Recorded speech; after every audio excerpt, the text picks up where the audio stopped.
U.S. Senate Republican candidate Dave McCormick made a campaign stop today in Cumberland County as he looks to close the gap with Senator Bob Casey in the polls. Fox 43's James Corrigan was at the event, which was aimed at getting Republican women to go to the polls. U.S. Senate Republican nominee Dave McCormick took the stage in East Pennsboro Township and took aim at his opponent in November, Senator Bob Casey. The lack of clarity, moral clarity, the lack of standing up and saying this is right and this is wrong. Yes. And Barb was talking about some of that. That is what we're lacking today in our public officials. It's what we're lacking in Bob Casey. The Cumberland County Council of Republican Women held the event and centered its message toward turning out women voters in Pennsylvania.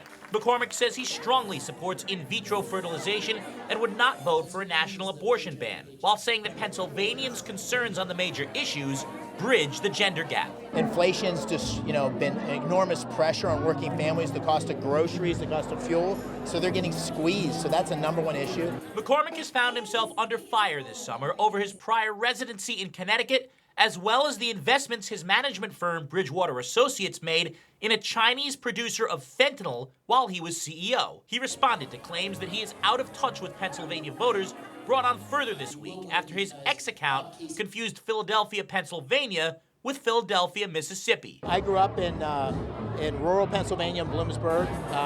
My folks had a farm. I worked on the farm. I've stayed connected to Pennsylvania. I have my farm. I live in Pittsburgh, so I'm very much in touch with the issues. And my same friends that I had from high school days are the friends I have now. And I think that they all see the need for leadership. Now, it's McCormick's ability to convince the wider electorate in Pennsylvania that will decide this race. He's currently trailing Senator Casey in the polls with a little over 2 months to go and a series of debates to come as well. As we know, anything can happen in politics. In East Pennsboro Township, I'm James Corrigan with Fox 43 News.